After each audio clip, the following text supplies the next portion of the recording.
Luc, chapitre 22.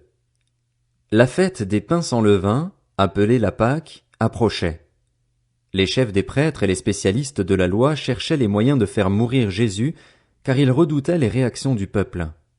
Or Satan entra dans Judas, surnommé l'Iscariote, qui faisait partie des 12, et Judas alla s'entendre avec les chefs des prêtres et les chefs des gardes sur la manière de le leur livrer. Ils s'en réjouirent et convinrent de lui donner de l'argent. Judas accepta et se mit à chercher une occasion favorable pour leur livrer Jésus à l'insu de la foule. Le jour des pains sans levain où l'on devait sacrifier l'agneau pascal arriva. Jésus envoya Pierre et Jean en leur disant « Allez nous préparer la Pâque, afin que nous la mangions. » Ils lui dirent « Où veux-tu que nous la préparions ?» Il leur répondit « Quand vous serez entrés dans la ville, vous rencontrerez un homme qui porte une cruche d'eau. Suivez-le dans la maison où il entrera et dites au propriétaire de la maison « Le maître te demande « Où est la salle où je mangerai la Pâque avec mes disciples ?» Alors il vous montrera une grande pièce aménagée à l'étage. C'est là que vous préparerez la Pâque. Ils partirent et trouvèrent tout comme il le leur avait dit, et ils préparèrent la Pâque. Quand l'heure fut venue, il se mit à table avec les 12 apôtres. Il leur dit « J'ai vivement désiré manger cette Pâque avec vous avant de souffrir, car, je vous le dis, je ne la mangerai plus jusqu'à ce qu'elle soit accomplie dans le royaume de Dieu. » Puis il prit une coupe, remercia Dieu et dit « Prenez cette coupe et partagez-la entre vous, car, je vous le dis, désormais je ne boirai plus du fruit de la vigne jusqu'à ce que le royaume de Dieu soit venu. » Ensuite il prit du pain et, après avoir remercié Dieu, il le rompit et le leur donna en disant « Ceci est mon corps qui est donné pour vous. Faites ceci en souvenir de moi. » Après le souper il prit de même la coupe et la leur donna en disant « Cette coupe est la nouvelle alliance en mon sang qui est versée pour vous. Cependant celui qui me trahit est avec moi à cette table. Le Fils de l'homme s'en va conformément à ce qui a été fixé, mais malheur à l'homme par qui il les trahit. » Ils commencèrent à se demander les uns aux autres lequel d'entre eux ferait cela. Il y eut aussi une rivalité entre les disciples pour déterminer qui devait être considéré comme le plus grand parmi eux. Jésus leur dit « Les rois des nations dominent sur leur peuple et ceux qui exercent le pouvoir se font appeler bienfaiteurs. Que cela ne soit pas votre cas, mais que le plus grand parmi vous soit comme le plus jeune, et celui qui commande comme celui qui sert. En effet, qui est le plus grand? Celui qui est à table ou celui qui sert? N'est-ce pas celui qui est à table? Et moi, cependant, je suis au milieu de vous comme celui qui sert. Vous êtes ceux qui avez persévéré avec moi dans mes épreuves. C'est pourquoi je dispose du royaume en votre faveur, comme mon Père en a disposé en ma faveur. Ainsi, vous mangerez et boirez à ma table dans mon royaume et vous serez assis sur des trônes pour juger les 12 tribus d'Israël. » Le Seigneur dit, « Simon, Simon, Satan vous a réclamé pour vous passer au crible comme le blé. Mais moi, j'ai prié pour toi, afin que ta foi ne disparaisse pas.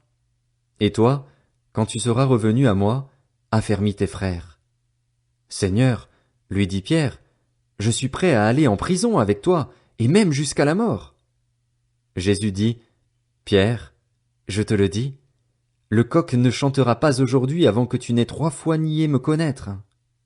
Il leur dit encore, quand je vous ai envoyé sans bourse, ni sac, ni sandales, avez-vous manqué de quelque chose? Ils répondirent, de rien.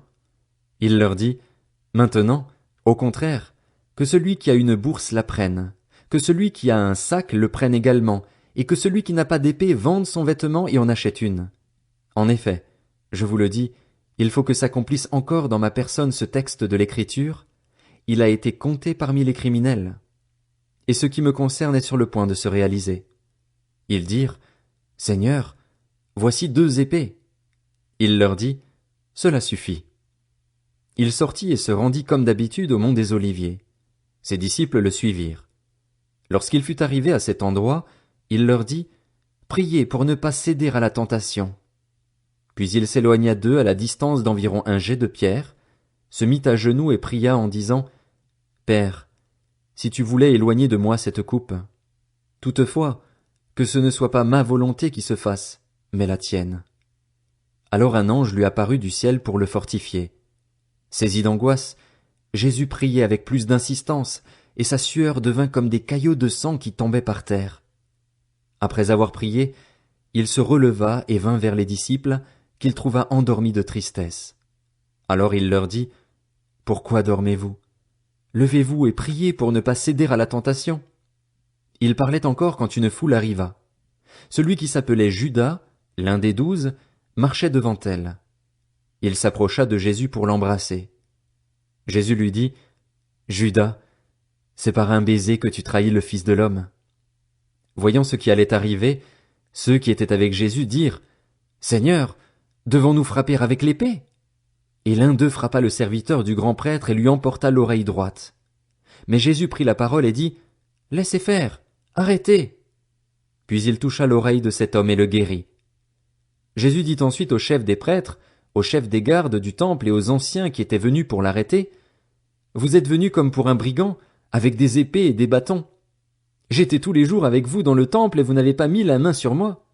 Mais c'est maintenant votre heure et celle du pouvoir des ténèbres. » Après avoir arrêté Jésus, ils l'emmenèrent et le conduisirent dans la maison du grand prêtre. Pierre suivait de loin. Ils allumèrent un feu au milieu de la cour et s'assirent ensemble. Pierre s'assit au milieu d'eux.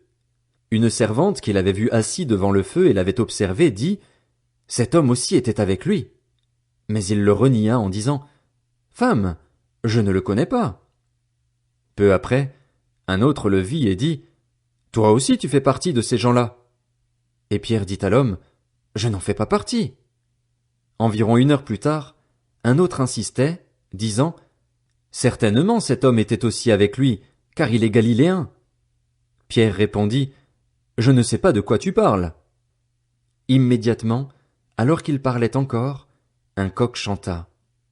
Le Seigneur se retourna et regarda Pierre. Pierre se souvint alors de ce que le Seigneur lui avait dit, « Avant que le coq chante aujourd'hui, tu me renieras 3 fois. » Il sortit et pleura amèrement. Les hommes qui gardaient Jésus se moquaient de lui et le frappaient. Ils lui mirent un voile sur le visage et ils l'interrogeaient en disant, « Devine qui t'a frappé !» Et ils proféraient contre lui beaucoup d'autres insultes. Au lever du jour, le collège des anciens du peuple, les chefs des prêtres et les spécialistes de la loi se rassemblèrent et firent amener Jésus devant leur Sanhédrin. Ils dirent, « Si tu es le Messie, dis-le nous. » Jésus leur répondit, « Si je vous le dis, vous ne le croirez pas, et si je vous interroge, vous ne me répondrez pas et vous ne me relâcherez pas non plus. Désormais le Fils de l'homme sera assis à la droite du Dieu Tout-Puissant. » Tous dirent, « Tu es donc le Fils de Dieu ?» Il leur répondit, « Vous le dites, je le suis. » Alors ils dirent, « Qu'avons-nous encore besoin de témoignages? Nous l'avons entendu nous-mêmes de sa bouche. »